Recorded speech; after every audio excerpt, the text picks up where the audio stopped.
नमस्कार दोस्तों आज के इस लेक्चर में हम पढ़ेंगे द्विविमीय षटकोणीय परतों से त्रिविमीय संरचना। यानी द्विविमीय षटकोणीय परतों से हम किस प्रकार से त्रिविमीय संरचना का निर्माण करते हैं, इसके बारे में हम आज के इस लेक्चर में डिटेल से पढ़ने वाले हैं। ध्यान देना दोस्तों, द्विविमीय षटकोणीय परतों से त्रिविमीय संरचना का निर्माण, द्विविमीय षटकोणीय परतों से त्रिविमीय संरचना का निर्माण। तो ध्यान देना, हमने पिछले लेक्चर में हमने पढ़ा था द्विविमीय षटकोणीय परतें इस प्रकार से होती है। ये जैसे एक विमीय परत है और दूसरी पंक्ति को इस प्रकार से रखें कि दूसरी पंक्ति इसके अवनमनों में आ जाए। तीसरी पंक्ति के अवयवी कण दूसरी पंक्ति के अवनमनों में आ जाए। पंक्तियों को इस प्रकार से रखने पर द्विविमीय षटकोणीय संरचना बनती थी। ये हमने पिछले लेक्चर के अंदर पढ़ा था।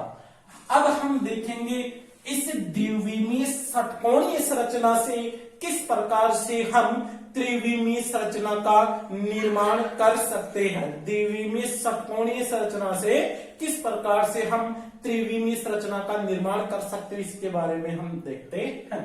तो देखो, कोई अवयवी कण है, उस अवयवी कण के चारों ओर, इधर ये अवयवी कण दे, इस अवयवी कण के चारों ओर 6 त्रिकोणीय रिक्तियां बनती है।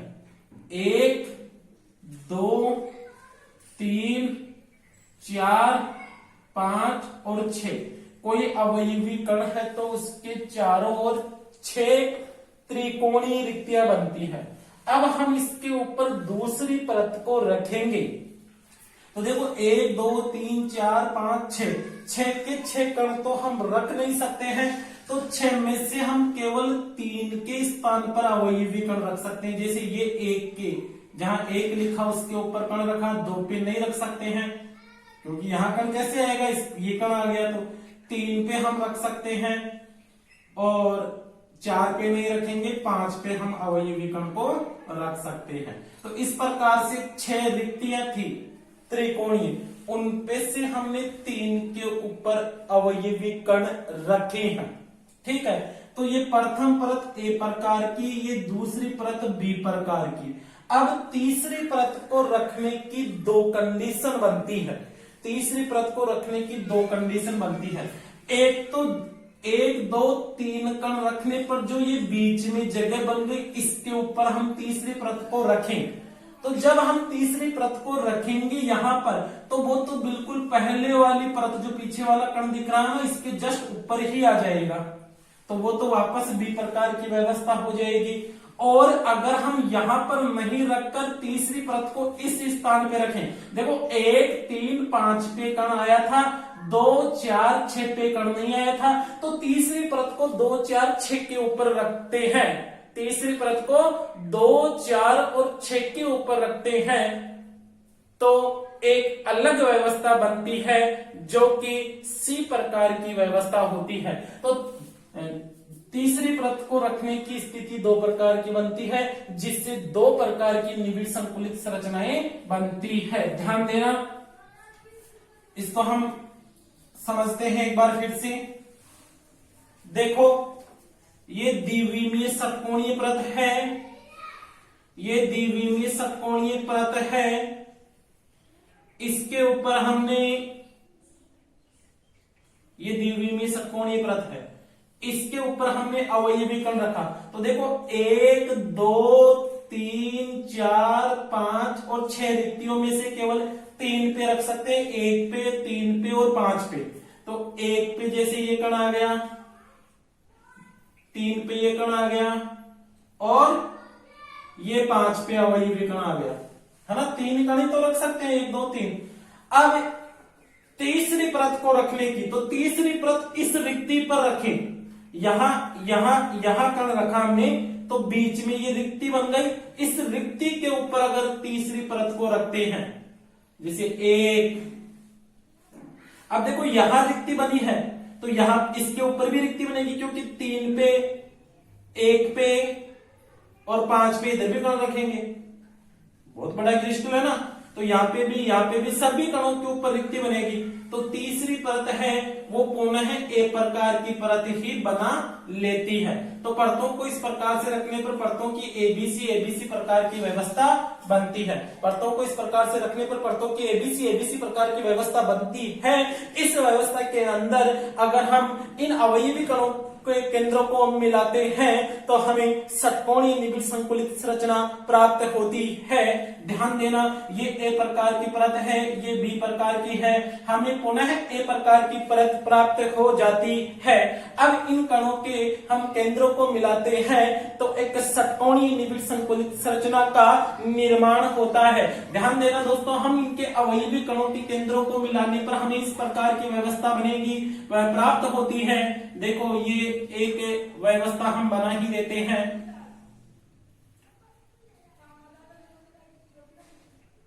ये षटकोणीय व्यवस्था हमें प्राप्त होती है।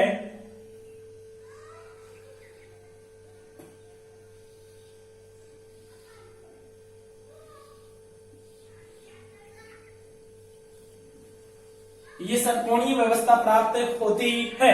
भाई 6 तो इनके केंद्रों को मिला देंगे और 6 इनके केंद्रों को मिला देंगे और फिर इनको मिलाने पर हमें HCP hexa close packing HCP षटकोणीय निबिड़ संकुलित संरचना प्राप्त होती है। और इस व्यवस्था के अंदर अगर हम देखते हैं तो एक अवयवी कण होता है वो 12 अवयवी कणों से घिरा रहता है। एक अवयवी कण 12 अवयवी कणों से घिरा रहता है। तो इस व्यवस्था में समन्वय संख्या होती है। याद रखना, क्वेश्चन छोटा ही पूछा जाएगा। तो इस व्यवस्था में HCP व्यवस्था में समन्वय संख्या होती है 12। समन्वय संख्या के लिए हमने पिछले लेक्चर में पढ़ा था कि एक अवयवी कण जितने कणों से घिरा रहता है उन अवयवी कणों की संख्या को ही हम समन्वय संख्या कहते हैं। दोस्तों यहाँ पर हमने पढ़ा समन्वय संख्या 12 होती है। अगर HCP में कुल अवयवी कणों की संख्या देखते हैं, अवयवी कणों की संख्या देखेंगे तो इसमें अवयवी कण कितने होते हैं। जैसे हमने सरल आद्य कोष्टिका में अवयवी कणों की संख्या देखी थी तो वहां पर हमें अवयवी कणों की संख्या 1 मिली थी।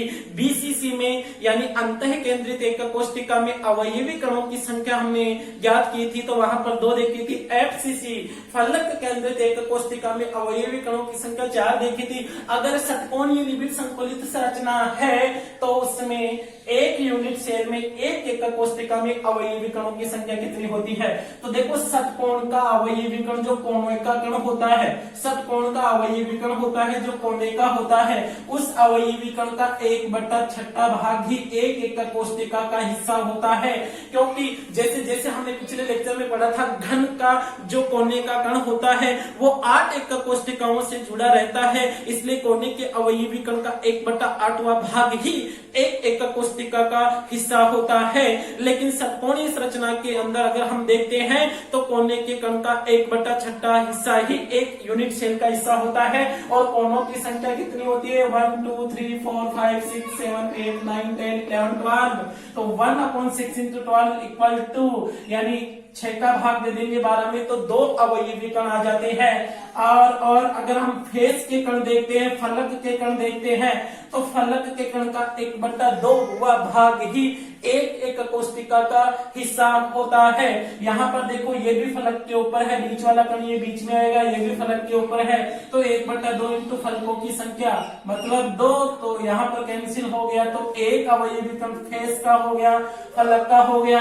जबकि काय के कण देखते हैं तो काय में ये तीनों कण है इस एक कोष्टिका के बीच के अंदर ही आते हैं तो काय के कणों की संख्या 3 हो गई। तो टोटल कुल अवयवी कण कितने हो जाएंगे 2 + 1 + 3 इक्वल हो जाएंगे ये 6।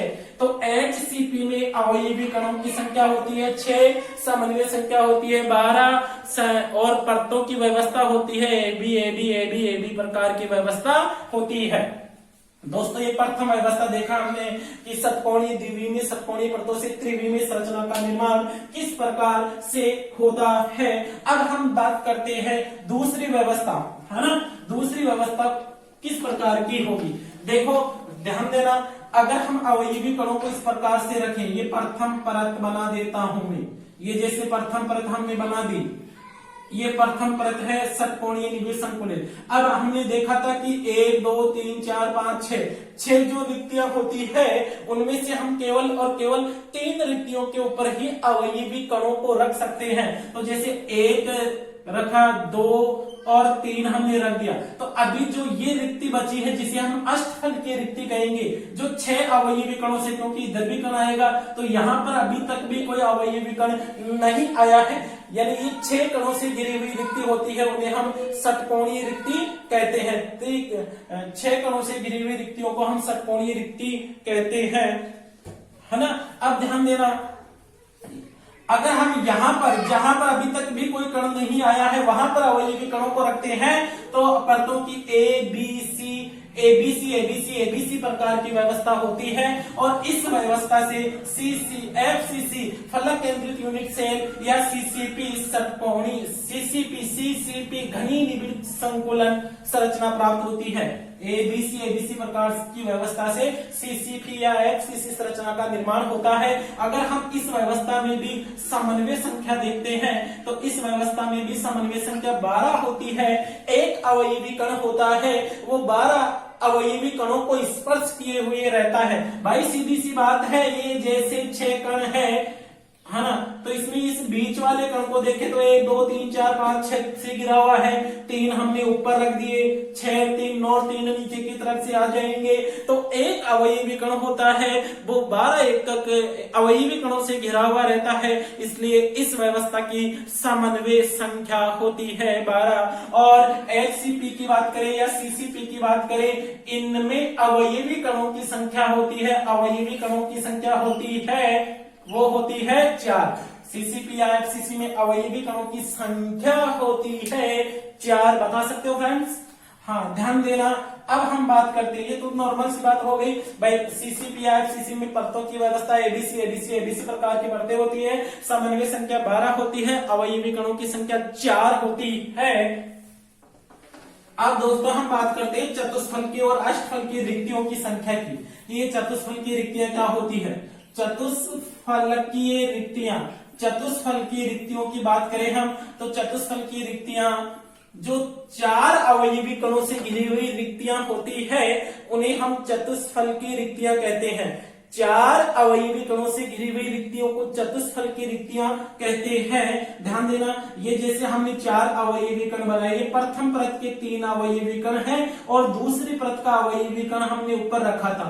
तो ये जो बीच के अंदर जो रिक्त भाग है उसे हम चतुष्फल की रिक्ति कहते हैं, क्योंकि इन चारों अवयवी कणों के केंद्रों को मिलाने पर एक चतुष्फल की संरचना का निर्माण होता है। देखो 1 2 3 तो ये अवयवी कण है और ये ऊपर हमने रखा तो इसका ये अवयवी कण, तो इन चारों अवयवी कणों के केंद्रों को मिलाने पर एक चतुष्फल की रचना का निर्माण होता है, इसलिए इस बनने वाली रिक्ति को हम चतुष्फल की रिक्ति कहते हैं। और किसी एक कोष्टिका में किसी क्रिस्टल में चतुष्फल की रिक्तियों की संख्या होती है 12। चतुष्फल की रिक्तियां,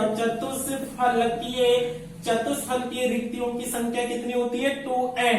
n यहाँ पर अवयवी कणों की संख्या है, अवयवी कणों की संख्या होती है n। तो 4 अवयवी कणों से घिरी हुई रिक्तियों को हम चतुष्फल की रिक्तियां कहते हैं। चतुष्फल की रिक्तियों की संख्या होती है 2n। मानक जैसे एफसीसी हमने पढ़ा, सीसीपी हमने पढ़ा, उनमें अवयवी कणों की संख्या 4 होती है, तो चतुष्फल की रिक्तियों की संख्या होगी 8। मतलब यूनिट सेल में जितने अवयवी कण होते हैं उनसे जस्ट डबल अवयवी कणों की, जस्ट डबल रिक्तियों की संख्या होती है, वो चतुष्फल की रिक्तियां ही होती है।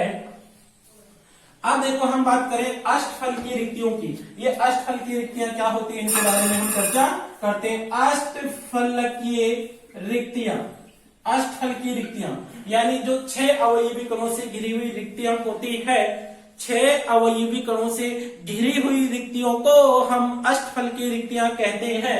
ध्यान देना फ्रेंड्स, जैसे ये अवयवी कण हमने इस प्रकार से रखा, ये प्रथम परत, और दूसरी परत इस प्रकार से हमने रखी, ये दूसरी परत।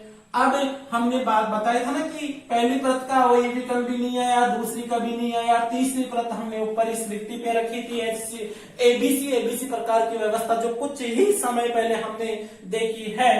अब यहाँ पर ये बीच वाली रिक्ति है वो 6 अवयवी कणों से, पीछे वाले कणों के केंद्रों को मिलाने पर एक त्रिभुज बनेगा इस प्रकार से, है ना, 1 2 3, ऊपर वाले कणों को 1 2 3 एक सीधा त्रिभुज बनेगा, 1 2 3, इनके केंद्रों को मिलाने पर एक अष्टफल की संरचना का निर्माण होता है, अष्टफल की संरचना का निर्माण होता है।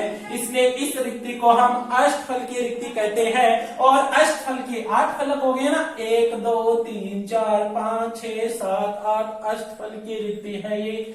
अब देखना अष्टफल की रिक्तियों की संख्या, अष्टफलकीय रिक्तियों की संख्या, अष्टफल की रिक्तियों की संख्या होती है वो n, यानी जितने अवयवी कण होते हैं उन अवयवी कणों की संख्या के बराबर ही अष्टफल की रिक्तियां होती है। भाई क्रिस्टल में, यूनिट सेल में एक कोशिका में जितने अवयवी कण होते हैं उन अवयवी कणों की संख्या के बराबर ही होती है अष्टफल की रिक्तियां। दोस्तों अगर क्रिस्टल में कुल रिक्तियों की बात की जाए, कुल रिक्तियां कितनी होती है, तो कुल रिक्तियां होती है 2n, यानी चतुष्फल की रिक्तियां प्लस n यानी अष्टफल की रिक्तियां, यानी टोटल रिक्तियां होती है 3n।